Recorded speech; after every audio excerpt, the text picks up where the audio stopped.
오늘 하나님께서 저희에게 주신 은혜의 말씀은 빌립보서 1장 6절부터 8절까지의 말씀입니다. 빌립보서 1장 6절부터 8절까지 말씀을 봉독해 드립니다. 하나님의 말씀입니다. 너희 속에 착한 일을 시작하신 이가 그리스도 예수의 날까지 이루실 줄을 우리가 확신하노라. 내가 너희 무리를 위하여 이와 같이 생각하는 것이 마땅하니 이는 너희가 내 마음에 있음이며 나의 매임과 복음을 변명함과 확정함에 너희가 다 나와 함께 은혜에 참여한 자가 됨이라. 내가 예수 그리스도의 심장으로 너희 무리를 어떻게 사모하는지 하나님이 내 증인이시니라. 아멘. Good morning. 네, 좋은 아침입니다. 우리 한번 외쳐볼까요? 양손을 가슴에 대고 난 하나님의 특별한 사랑을 받은 사람이다. 두 번 합니다. 나는 하나님의 특별한 사랑을 받은 사람이다. 나는 하나님의 특별한 사랑을 받은 사람이다. 믿습니까 여러분? 예, 더 한번 외쳐보죠. 하나님을 기쁘시게, 사람을 행복하게. 예, 그렇습니다. 좋은 날입니다. 따뜻해서 좋고 햇빛이 있어 좋고 또 여러 가지 또 우리의 마음에 기쁨을 주신 하나님께 감사를 드립니다. 오늘은 빌립보서 강의의 세 번째입니다. 사랑, 확신과 사랑이라고 한 제목으로 말씀을 나누려고 합니다. 여러분 옛날에 기억나실 거예요. 옛날 한국의 고속도로를 이렇게 달리다 보면 교통경찰 이렇게 그려놓기도 하고 교통경찰 인형도 있습니다. 그러면 막 달리다 갑자기 브레이크를 확 밟습니다. 그리고 천천히 가죠. 그런데요, 그곳을 자주 다니는 택시들은 안 그럽니다.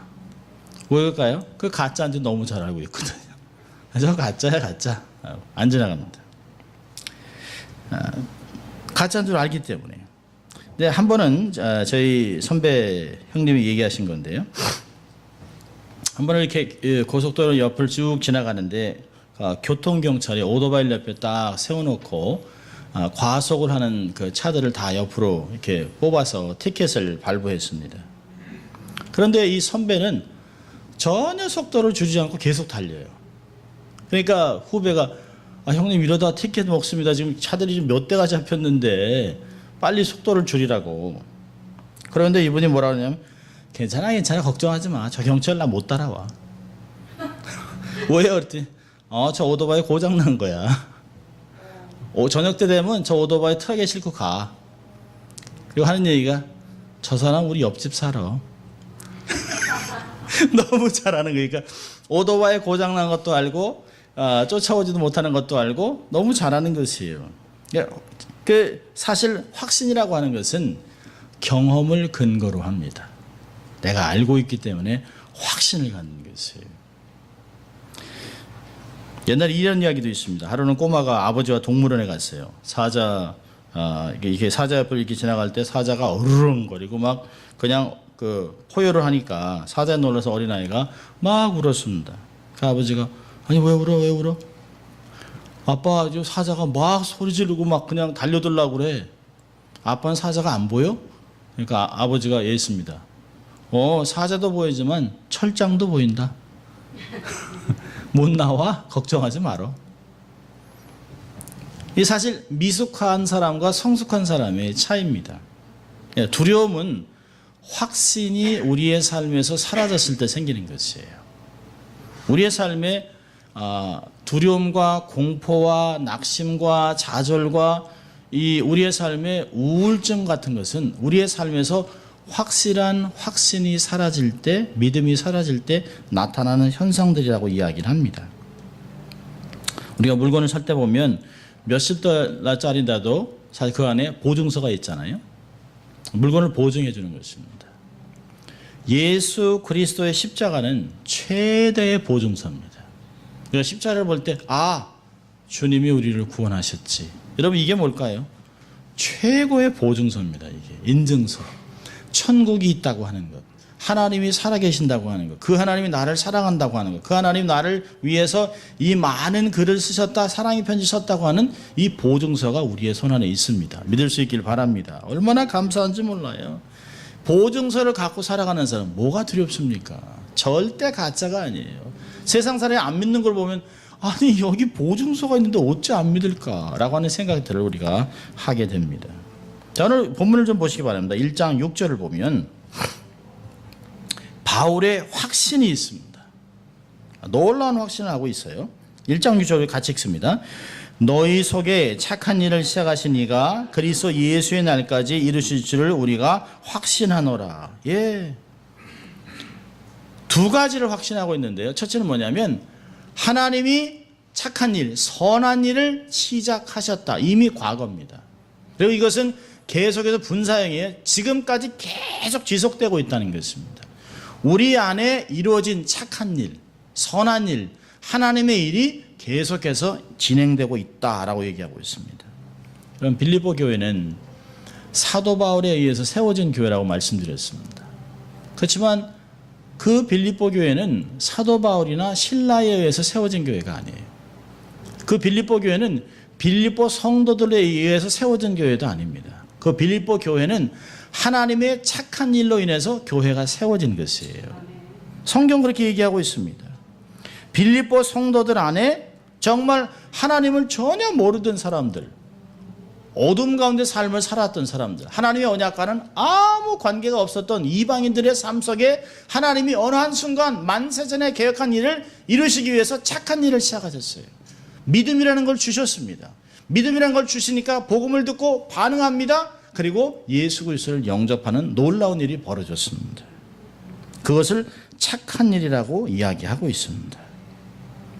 바울은 하나님이 착한 일을 시작하셨기 때문에 성도들이 있고 나의 사역도 열매를 맺었다고 이야기하고 있어요. 또한 바울은 인류의 마음이 역사하신 하나님의 역사에 대해서 거듭 말하고 있습니다. 자, 2장 13절을 보세요. 우리가 나중에 보겠습니다만 2장 13절. 우리 같이 읽습니다. 너희 안에서 행하시는 일은 하나님이시니 자기의 기쁘신 뜻을 위하여 너희로 소원을 두고 행하게 하시나니. 네, 그렇습니다. 너희 안에서 행한다라고 하는 단어는 에네르게오라는 뜻은 에너자이즈, 계속해서 에너지를 공급한다. 너희 안에 착한 일을 시작하신 그분이 지금도 계속해서 그것이 성취되도록 계속해서 힘을 주고 있다. 그분이 바로 하나님이다 라고 얘기하고 있습니다. 여러분, 우리가 어떻게 예수를 믿고 영생을 소유하고 내세에 소망을 갖고 살 수 있었을까요? 이건 내가 잘난 것이 아니에요. 내가 열심을 낸 것이 아니에요. 모두 하나님이 내 안에 선한 일을 행하신 것이기 때문입니다. 사람이 어떻게 변할 수 있을까요? 사람이 변하기 쉽습니까? 아니요. 절대 변하지 않습니다. 사람은 나이를 먹으면 먹을수록 새로운 것을 싫어합니다. 변화를 싫어합니다. 움직이길 싫어합니다. 이제까지 쥐고 살은 것, 그것이 모두 다예요. 그런데 어느 한순간 그 모든 것들을 다 놓을 수 있는 건 뭐죠? 복음이 그렇게 한 것이에요. 내 안에 예수 그리스도께서 착한 일을 시작하셔 우리의 삶에 은혜가 임하는 삶을 살기 시작한 것이에요. 기억하십시오. 하나님께서 여러분의 삶 안에 착한 일을 시작하셨습니다. 얼마나 놀라운지 몰라요. 이 빌립보서는 읽으면 읽을수록 마음에 막 벅찬 감동이 막 차오르기 시작합니다. 또 하나의 확신은 뭘까요? 바울의 확신은 하나님은 착한 일을 시작할 뿐 아니라 반드시 마치시는 분이라는 것이에요. 끝내시는 분이라는 거죠. 하나님은 우리 안에 착한 일을 시작한 것으로 끝나지 않습니다. 하나님이 선한 일을 시작하시고 반드시 그것을 마지막 때까지 다 이루시는 분이에요. 하나님은 시작하신 하나님, 성취하시는 하나님이라고 이야기하고 있습니다. 전도서 11장 5절을 보면 만사를 성취하시는 하나님. 예레미야 33장 3절을 보면 이 일을 행하는 여호와, 그것을 지어 성취하시는 여호와, 그 이름을 여호와라 하는 자. 하나님께서 시작하시지만 완성되지 않은 일은 없습니다. 여러분, 사람들은 얼마나 열심히 있는지 몰라요. 열심을 가지고 정말 당장이라도 모든 것을 이룰 것 같죠? 작심삼일, 3일이 되면 쭉 손을 놓습니다. 여러분, 그 피트니스 센터나 이런 운동 하는 그런 센터에서 가장 열심을 내서 손님들을 모으는 때가 언제인지 아세요? 11월 달부터입니다.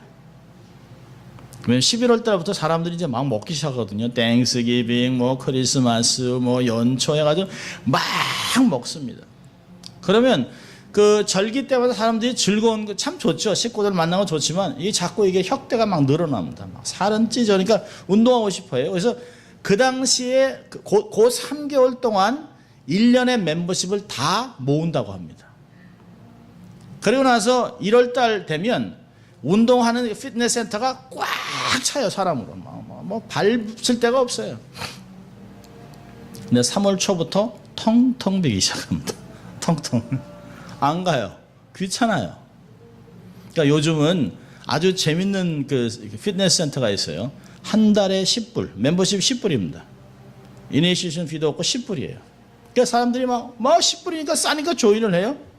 안 와요. 그러니까 사람들은 그래요. 사람들은 뭐 사랑하네, 내가 이거에 목숨을 거네, 내가 최선을 다하겠네, 올해 10파운드 빼겠네. 11파운드 찝니다. 사람은 시작하고 마치지 못해요. 그래서 우리는 가끔 용두삼이라고 하는 말을 합니다. 시작은 참 좋은데 마치는 건 뭐. 근데 하나님은 그렇지 않아요. 하나님은 우리 안에 만세 전에 선한 일을 계획해 놓으셨어요.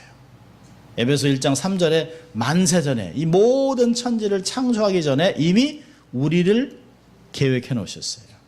그리고 가장 좋은 때에 우리 안에 예수를 믿게 하시는 일을 하셨어요. 그리고 예수를 믿은 걸로 끝난 게 아니죠.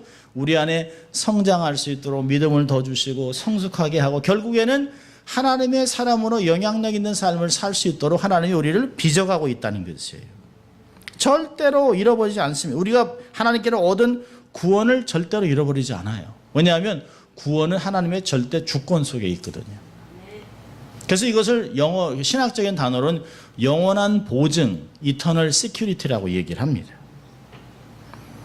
오늘 본문에 얘기하잖아요. 예수 그리스도의 날까지 이루실 것이라는 것이에요. 예수 그리스도의 날이 언젠가요? 주의 재림하는 그날. 그날까지 우리를 보존해 주신다는 거죠. 여러분, 사람은 자기를 못 지켜요. 어떤 조직도 자기를 지킬 수 없어요. 지식이나 재물이나 세상 어떤 것도 나의 삶을 지킬 수가 없어요. 편안한 건 줄 수 있지만 평강이 없어요. 어떤 홈레스가 그러더라고요. 우리는요 평안해요. 그러니까 잃어버릴 게 없어요. 도둑 맞을 것도 없어요. 사실은 그 사람들의 마음보다 야 우리보다 낫네 하는 생각도 어떤 가끔 합니다. 우리는 막 뭔가 뭐 하나 조그만 거 더 좋은 거 사면 락 깔고 또 하나 걸고 그 다음에 시스템 걸고 세큐리티 시스템 얼마나 많으냐 하는지 몰라요. 불안해요. 근데 어떤 것도 나를 지킬 수가 없어요. 사람은 연약하고 구원받은 성도들도 죄를 져요. 완벽한 사람이 없습니다. 여러분 예수 믿었다고 아주 죄가 기억이 안 나는 분 계세요? 과거가 전혀 기억이 안 나고 죄라는 걸 전혀 모르는 사람이 있어요? 아니요. 그런 사람은 거짓말장이죠. 예수 믿었어요. 헌신했어요. 목사가 됐음에도 불구하고 기억나요. 옛날에 내 육신으로 지나가던 곳을 기억합니다. 내가 육신을 갖고 있는 한 내 몸이 다 기억해요. 그래서 사도 바울이 곤고한 사람이라고 자기를 고백하면 이런 데서 누가 나를 구해줄꼬? 내 안에 하나님의 뜻도 있고 내가 하나님의 선한 일을 하고 싶은 마음도 있는데 죄가 나를 끌고 가는구나. 그렇지만 하나님이 우리를 그냥 두지 아니하고 오뚜기같이 다시 일어나게 하세요. 오직 나의 안에서 구원의 역사를 시작하신 하나님 한 분만이 온전히 이룰 수 있습니다. 로마서 8장 39절에 보면 이런 말이 있어요. 우리를 우리 주 예수 그리스도 안에 있는 하나님의 사랑에서 끊을 수 없으리라. 절대 끊을 수 없어요. 요한복음 10장 28절 29절은 더 놀라운 말씀하세요. 내가 저에게 영생을 주노니 영원히 멸망치 아니할 터이요 또 저희를 내 손에서 빼앗을 자가 없느니라. 저희를 주신 내 아버지는 만유보다 크심에 아무도 아버지 손에서 빼앗을 수 없느니라. 믿습니까 여러분? 내 구원을 빼앗아갈 자가 없어요. 우리에게 영향력은 줄 수 있겠습니다. 죄 때문에 괴로움이라는 것을 줄 수는 있어요. 낙심하게 할 수 있어요. 좌절하게 할 수도 있어요. 포기하게 할 수도 있어요. 그러나 우리 인생에 있는 하나님이 허락하신 구원을 빼앗아 갈 수 없다는 것이에요. 이 사도 바울은 빌립보 교회들을 생각하면서 하나님이 너희들의 안에서 선한 일을 시작하셨다. 그리고 예수 그리스도 안에서 반드시 그날까지 너희를 보존하고 지켜주시고 평강의 하나님이 너희들을 인도할 것이라고 하는 확신을 갖고 있었습니다. 그것은 빌립보 교인들만 위한 것이 아니죠. 우리들에게도 하나님이 이러한 확신을 갖고 계시다고 하는 것입니다. 목회를 하는 이 사람도 여러분 안에 역사하신 하나님의 선한 것을 확신하고 목회를 하는 것이에요. 그럼 7절 8절을 보면 바울이 확신을 이야기한 후에 7절과 8절을 우리는 바울의 사모곡이라고 합니다. 바울이 빌립보 교인들을 사랑함을 얼마나 고백하는지 몰라요. 7절 보니까 우리 7절 같이 읽습니다. 내가 너희 무리를 위하여 이와 같이 생각하는 것이 마땅하니 이는 너희가 내 마음에 있음이며 나의 매임과 복음을 변명함과 확정함에 너희가 다 나와 함께 은혜에 참여한 자가 됨이라. 7절은 너희가 내 마음에 있다라고 얘기하고 있습니다. I have you in my heart. 너희들을 내 마음에 소유하고 있다라고 얘기하고 있습니다. 바울의 마음에는 빌립보 교회 성도들이 있어요. 끔찍하게 사랑했습니다. 끔찍하게. 그의 마음속에는 다른 것이 차지할 그 겨를이 없어요. 시간이 없어요. 그 안에 온통 개척한 교회 성도들의 얼굴들이 마음에 가득해 있습니다. 성도들 생각으로 온통 바울의 마음에 가득 채워져 있어요. 그 가운데는 문제 성도들도 있죠. 이 빌립보 서신이 기쁨의 서신이라고도 합니다만 사실은 하나 되어야 되는 이야기예요. 기쁨으로 너희들이 하나가 되라. 분열하지 말아라. 이런 의도로 편지를 써놓은 것이에요. 그러니까 사람들이 이야기도 하잖아요. 누구누구는 하나가 되라. 그런 교인들까지 마음에 가득하고 있습니다. 여러분 부모님들이 자식들을 여러 키우다 보면 그런 얘기 하잖아요. 손가락 깨물어 안 아픈 손가락 있다 없다.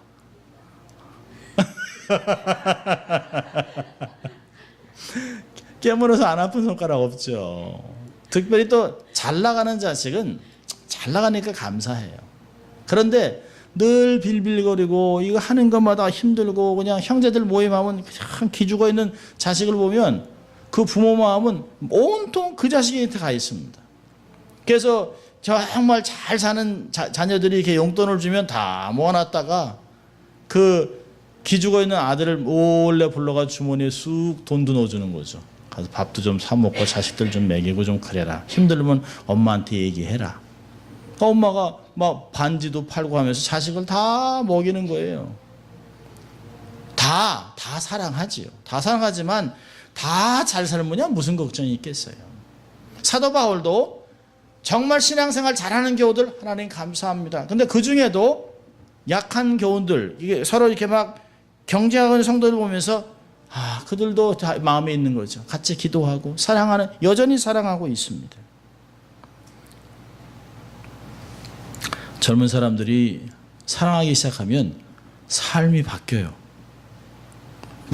시간 없다 그런 사람이 시간이 왜 없어요? 다 만나러 가요. 샌디에고 있으면서도 만나러 와요. 제가 그랬거든요. 샌디에고 있으면서 만나러 와요. 시간 없기는 왜 없어요. 다 보면 이렇게 뭔가 이렇게 붕 떠다닙니다. 이렇게 뭔가 이렇게 누가 뭐라 그래도 히히 하고 다니는 그냥 좋은 거예요. 사랑하는 사람 생각하고 온통 앉으나 서나 당신 생각. 요즘 가요에 보니까 이렇게 당신 생각에 애태우는 내 마음 이런 제목들이 있더라고요.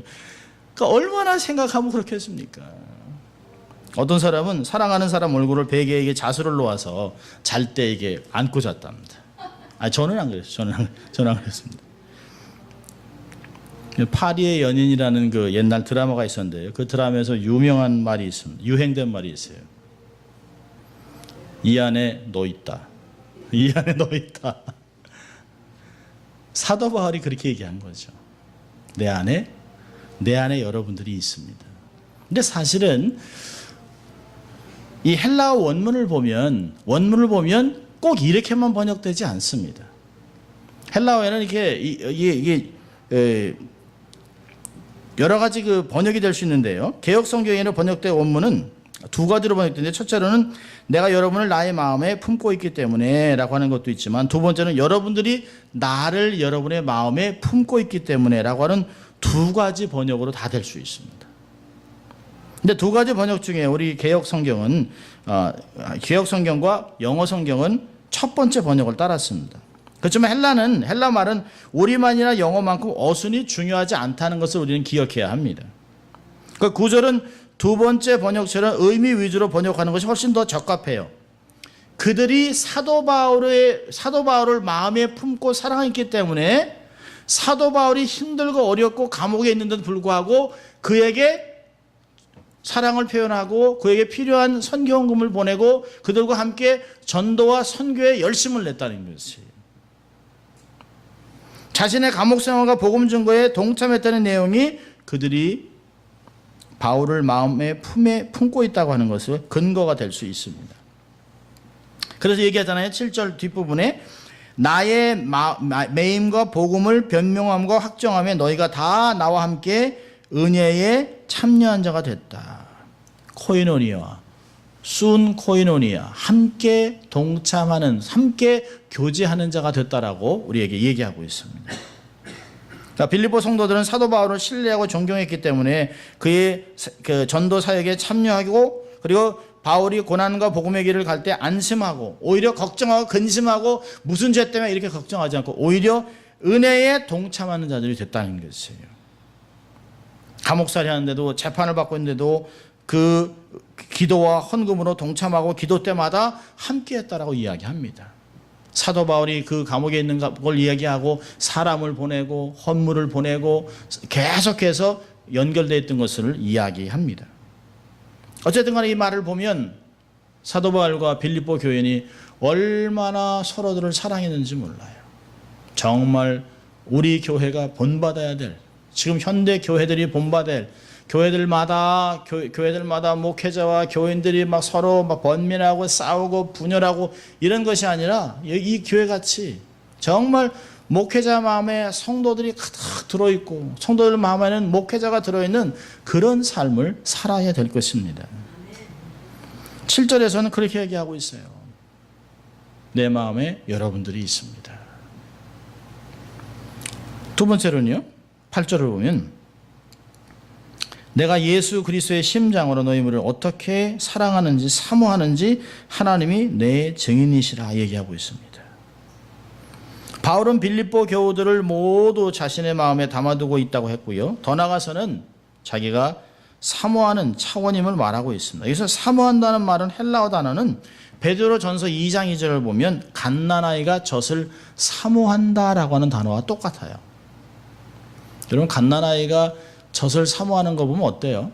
엄마들이 이렇게 이제 뭐 젖병을 가지고 이렇게 아이를 이렇게 여기다 딱 입에 넣어주면 아이가 그냥 젖병을 이렇게 빨 때 보면 얼마나 열심히 빠는지 그냥 땀이 뽀송뽀송뽀송뽀송 나요. 막 먹고 살기 위해서. 그러다가 이렇게 젖병을 빼면 뽕 하고 소리가 나요. 그러니까 그걸 거기다 대고 그냥 죽자사자고 빠는 거예요. 살기 위해서. 어린아이가 생명을 얻기 위해서 그렇게 매달리는 것 같이 사도 바울이 애간장이 녹도록 빌립보 교회들을 사랑하고 있다는 것이 얼마나 놀랍습니까?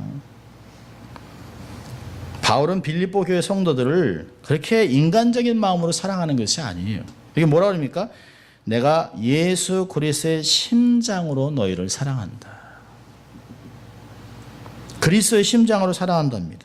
라이프시라는 신학자는 이렇게 얘기했어요. 신자의 맥박은 그리스도의 맥박과 함께 뛴다. 심장이라는 단어가 참 재미있는 단어인데요. 스플랑크논이라고 하는 그 뜻은 뭐 내장이라는 뜻이에요. 내장. 근데 이 헬라 사람이나 유대인들이나 다 내장 안에 감정과 사랑이라는 게 있다고 느껴요. 그래서 그 안에서 사랑을 느낀다고 생각합니다. 그래서 어떤 때는 아예 사랑이나 동정심으로 이 단어가 사용되기도 합니다. 근데 바울은 갈라디아서 2장 20절에 뭐라고 얘기를 하냐면 갈라디아 2장 20절을 제가 읽어드릴게요. 갈라디아 2장 20절에 내가 그리스도와 함께 십자가에 못 박혔나니 그런즉 이제는 내가 산 것이 아니요 오직 내 안에 그리스도께서 사시는 것이라.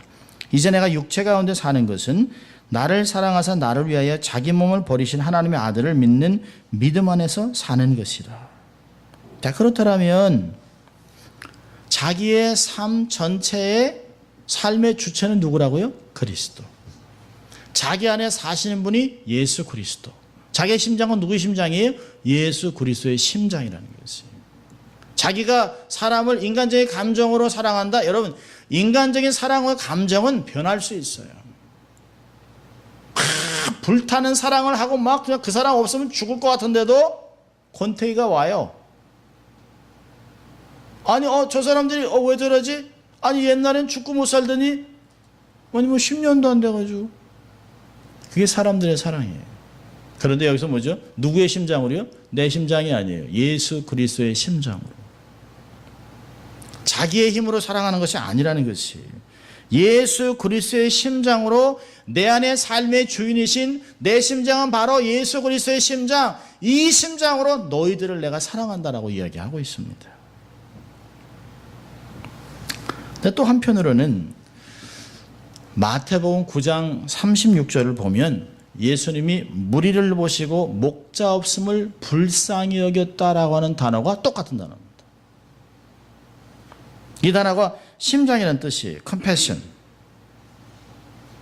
그래서 불쌍히 여긴다는 건 가슴이 찢어지는 것 같은 이런 뜻이 있습니다. 이 단어를 사용한 데는 특별한 이유가 있다고 저는 생각해요. 왜요? 사도 바울이 빌립보 교회에 떠나 있습니다. 내가 자유의 몸으로 빌립보 교회를 지금이라도 갈 수 있는 상황이 아니에요. 그럼 사도 바울에게 빌립보 교회는 어떤 교회예요? 목자가 없는 양 같은 교회입니다. 얼마나 마음이 안타깝겠어요.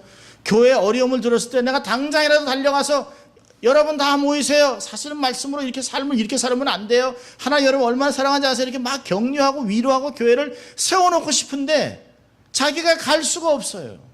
그러니까 예수님의 마음을 기억하는 거죠. 아, 목자가 없는 양. 지금이라도 이리가 쳐들어오면 저들을 물고 찢을 텐데, 아, 지금이라도 잘못된 이단이 들어오면 교회가 막 흩어질 텐데 어찌할까 하는 가슴이 막 찢어지는 심정으로 사랑한다는 것이에요. 그게 사도 바울이 얘기하는 예수 그리스도의 심장으로 내가 너를 애간장에 녹도록 너희를 사랑한다고 이야기하는 것이에요. 빌립보 교회를 생각하면서 예수님이 가졌던 그런 동일한 목자의 심정을 갖고 있습니다. 이 말씀을 연구하면서 설교를 준비하면서 얼마나 부끄러운지 몰라요. 교인들을 생각하면서 참 저 교회는 정말 그런 분도 있어요. 우리 교회 말고 전에 성교사 정말 이렇게 애간장에 녹도록 정말 사랑하고 막 이렇게 목회를 해야 되는데 그러지 못하거든요. 사람인지라 이 사람은 참 좋고 그러니까 사람이 좋고 그냥 그저 그렇고 이런 게 있단 말이에요. 근데 사도 바울은 그러지 않았어요.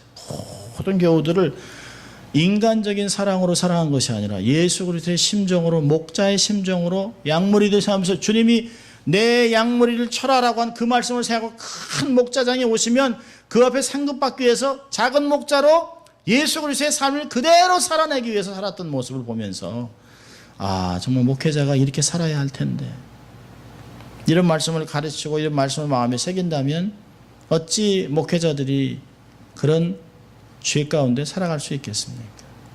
참 부끄럽고 창피한 시대를 우리가 살아가고 있습니다. 예수 그리스도의 심정으로 너희 무리를 어떻게 사모하는지로 끝나지 않아요? 하나님이 내 증인이다 얘기합니다. 얼마나 많은 목회자가 이렇게 말할 수 있겠습니까? 내 아내가 증인입니다. 내 양심이 증인. 우리 가끔 그러잖아요. 이거 진짜라니까 아니면 내가 손에 장을 쥐는다. 근데 손에 장 쥐진 사람 별로 못 봤어요. 저는 다. 근데 정말 사도 바울은 서신을 쓰면서 로마서에서도 그렇고 데살로니가전서도 그렇고 하나님이 내 증인이라는 말을 너무 잘 쓰고 있습니다.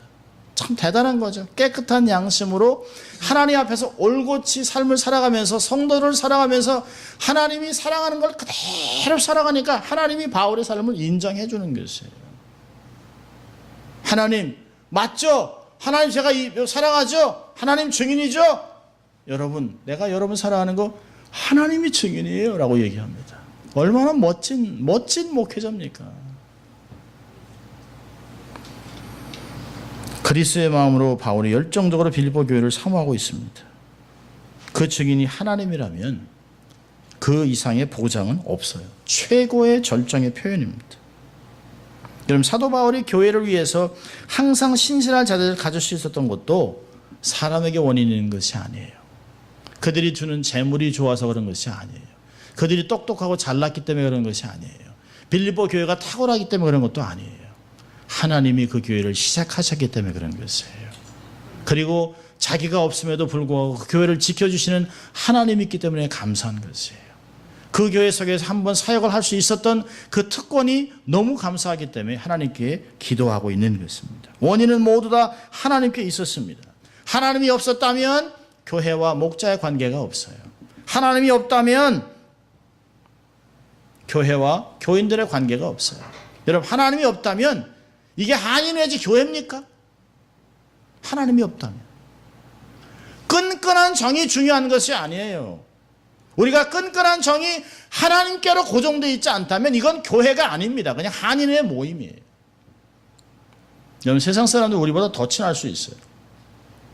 술 한잔 하면서 자기 재물까지 내주고 자기 것도 다 줍니다. 우리는 그런 정을 이야기하는 것이 아니에요. 죽으나 사나 그리스도의 것, 하나님의 영광을 위해서 삶을 던질 수 있는 그 한 가지 목적 때문에 우리가 교우들을 품을 수 있는 것이에요. 우리가 한 가족됨을 고백할 수 있는 것이에요. 부족하고 연약한 것을 우리는 품어주고 빚진 자로 갚아주기로 결정하는 사람들이 되는 것입니다. 하나님 없이 사도와 교회의 관계는 개인과 집단의 관계일 뿐입니다. 하나님께서 그를 교회의 사도로 부르셨기 때문에 세웠기 때문에 사도 바울은 교회를 사모하고 있습니다. 그래서 그는 3장으로 가면 3장 14절 이렇게 얘기합니다. 하나님이 위에서 부르신 부름에 상을 위하여 쫓아간다. 세상의 상을 바라는 것이 아니에요. 하나님께서 주실 상급을 바라보면서 지금까지 해온 것 다 잊어버리고 이제까지 해온 거 내가 뭐 했다 자랑하지 아니하고 이것은 다 지난 것으로 취급하고 앞으로 주님이 부르신 그 일 하늘을 향해서 확 달려가는 그런 모습을 이야기하고 있습니다. 바울은 하나님의 일꾼입니다. 그래서 사도 바울은 일생 동안 하나님을 증인 삼고 살아가는 것이에요. 빌립보 교인들은 얼마나 행복했을까요? 사도 바울이 우리 목사님이야. 그분이 우리 때문에 얼마나 사랑하는지 몰라. 복음 때문에 갇혀 있어. 그렇지만 우리한테 이렇게 막 편지를 보내와. 우리 마치 곁에 있는 것 같아. 막 눈물 나게 자기의 목회자를 사랑을 얘기할 것이에요. 사도 바울은요, 내가 이렇게 갇혀 있는데도 여전히 나를 사랑하고 존경하고 나의 관계를 끊는 것이 아니라 나를 더 사랑하고 존중하는 빌립보 교회들을 봐. 이런 고백들이 우리들 안에서 터져 나와야 되는 것이에요. 이게 교회의 맛입니다. 교회의 영광입니다.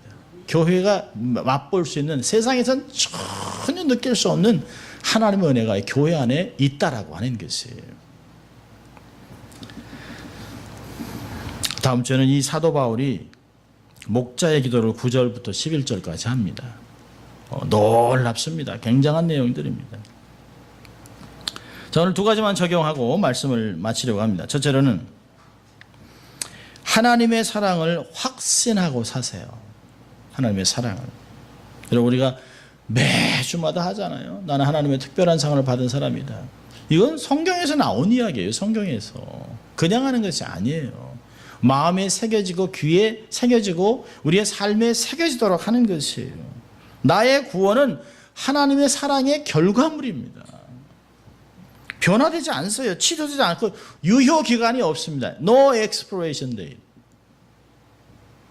너희 속에 착한 일을 시작하신 이가 그리스도 예수의 날까지 이루실 줄 우리가 확신하노라. 우리가 아니에요. 사실 여기서 나는, 사도 바울이 나는 확신한다라고 얘기하고 있습니다.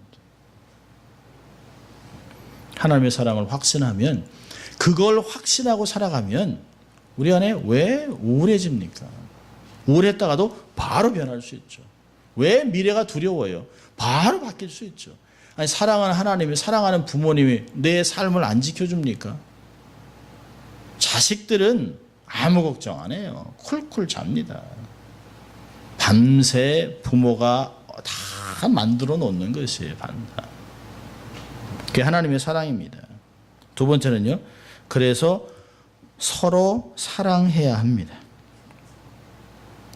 하나님의 사랑을 받았다면, 확신한다면 그 사랑을 전하는 삶이 돼야 합니다. 진실한 사랑으로 교제해야 합니다.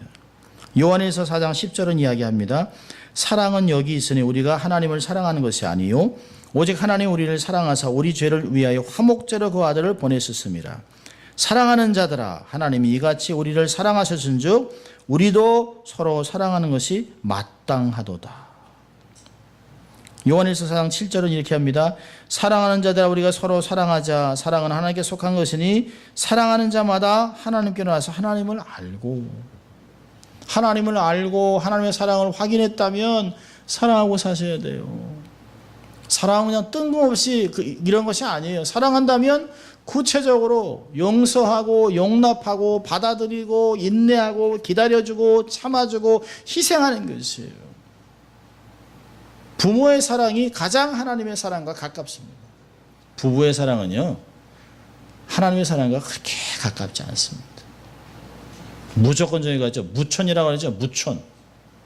무천도요. 이게 사랑한 님이 딱 갈라지면 남됩니다. 딱 하나 점찍으면 님이 남돼요. 완전히 남되는 거예요. 근데 부모 자식은 안 그래요. 자식은 부모 싫다 그래도 부모는 자식 못 버립니다. 정말 우리가 하나님을 안다면, 하나님의 사랑을 받았다면 그렇게 살아내자는 거예요. 여러분, 사랑이 쉽습니까? 아니요. 사랑은 저는 희생이라고 생각합니다. 오래 참아주는 거예요. 그리고 좋은 것만 보기로 작정하는 거예요. 저는 아직도 자기 자식 이렇게 막 욕하는 부모 별로 못 봤습니다. 아, 우리 아들 개차반, 이런 사람 별로 못 봤어요. 우리 아이 좀 부족하지만 때가 되면 대단한 인물이 될 거라는 얘기합니다. 그리고 다 내 아들은 괜찮은데 주위가 나빠가지고 그렇다고 그러지 자기 자식 나쁘다는 부모 없어요. 그게 부모의 마음이에요. 거짓말하는 게 아니에요. 왜 부모가 진짜 그렇게 생각을 하니까. 하나님 우리한테 그런 얘기합니다. 사단한테 욥을 그러잖아요.